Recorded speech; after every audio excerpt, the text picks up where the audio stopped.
avec Charles Vitandi, en fait, on avait souhaité il y a quelques années pour la première édition en 2007 croiser en fait les regards entre quelqu'un qui avait une expérience professionnelle longue et qui était issu d'un groupe hôtelier qui est le groupe Accor, et puis entre guillemets le regard de l'enseignant-chercheur que j'étais. Fort de cette expérience aussi en commun, on a souhaité cristalliser, formaliser en fait un certain nombre finalement de recommandations, une méthodologie qu'on souhaitait partager plus largement avec, j'espère, des étudiants, mais aussi des professionnels, des managers dans globalement les métiers de service. La culture de service, en fait, c'est l'un des grands sujets aujourd'hui dans les entreprises, quel que soit en fait leur secteur d'activité, hein. C'est un grand sujet parce que c'est un sujet de transformation culturelle. C'est un sujet qui nécessite finalement pour ces organisations-là de changer de modèle, de changer de paradigme, à la fois dans leurs relations clients, dans leur mode de management, mais aussi très souvent dans leur modèle économique. Et puis c'est en même temps un sujet dont il est à la fois facile et compliqué de parler. Je veux dire, la culture de service, on sait tous à peu près spontanément de quoi il retourne. Les gens l'associent spontanément à la culture client. En fait, les choses sont un petit peu plus compliquées que ça. Notamment parce qu'elle renvoie effectivement à des éléments de culture relationnelle, à une dimension relationnelle qui est très importante dans les métiers de service. Donc ce qu'on a cherché à faire et ce qu'on cherche à faire aussi en matière de pédagogie, c'est de sortir de cette difficulté-là, qui est ce regard subjectif-là, qui est la complexité d'entrer aussi dans finalement le comportement, la manière d'être, hein, quelque part au monde et d'être en tant que professionnel de chacun, pour objectiver, essayer de rationaliser un petit peu les choses, pour en faire finalement un vrai sujet de travail, un vrai sujet de management, et quelque part un sujet d'entreprise qu'on peut aborder de façon un petit peu plus sereine.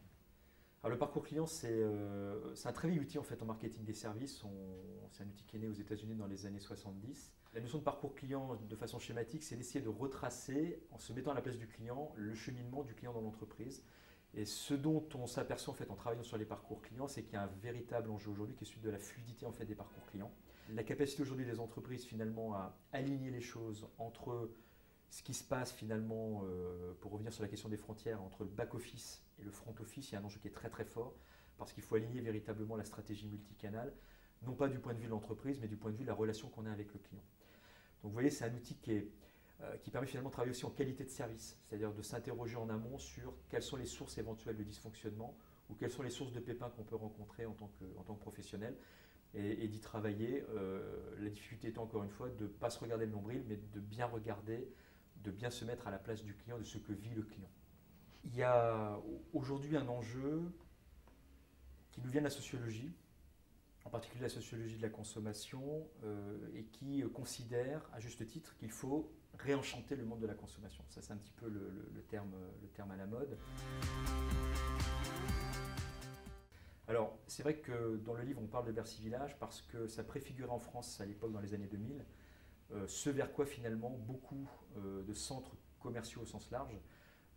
finalement ce qu'ils allaient devenir dans les années qui viennent, forts de l'expérience et des expériences qu'ils étaient allés observer aux États-Unis,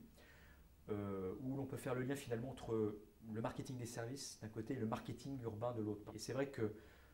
l'intérêt en fait de ces sites-là, et typiquement de Bercy Village, c'est d'avoir un passé, c'est d'avoir une âme, c'est d'avoir donc une histoire, de pouvoir raconter en fait un récit, ce que la plupart des centres commerciaux ne peuvent pas faire, et qui correspond bien à mon sens à cette problématique de comment redonner du sens, hein, de comment réenchanter finalement un espace de consommation qui tendait finalement à être de plus en plus standardisé, à se ressembler d'un coin à l'autre de la planète, et là d'avoir quelque chose qui certes reprend un certain nombre de leviers finalement marketing bien connus, mais qui malgré tout se passe ici et nulle part ailleurs, avec ce cadre particulier, avec les vieux pavés, voilà, avec toute cette histoire qui est celle de Bercy Village en fait. J'ai envie de dire, ne perdez pas de vue que vous êtes d'abord des professionnels du service, que vous êtes des commerçants. On le répète souvent avec Charles Vitandi, mais chaque métier doit retrouver quelque part ses racines, et dans la plupart des métiers, il y a des racines qui sont des racines commerçantes. Un hôtelier, c'est d'abord quelqu'un qui fondamentalement est là pour accueillir une personne qui est loin de chez elle et qui a deux besoins relativement basiques, se reposer et se nourrir. La capacité, vous le savez bien, de l'hôtelier à pouvoir la rassurer en permanence, à pouvoir la prendre en charge, c'est quelque chose qui est fondamental, indépendamment de tout ce qu'on va imaginer autour, de toute l'offre de service, qu'elle soit gratuite ou payante qu'on va imaginer. C'est vraiment dans notre capacité, en tant que professionnel du service, en tant que commerçant, j'ai envie de dire, à tout simplement bien recevoir quelque part chez soi ce client. Je crois que c'est ça qu'il ne faut pas perdre de vue. Et puis, la notion de plaisir, elle est fondamentale. Si on n'a pas plaisir en fait à faire ce métier-là, à accueillir des gens, à leur apporter un certain nombre de conseils, de services, à faciliter finalement leur séjour. Si on n'est pas dans le plaisir, je crois qu'on passe à côté en fait du truc.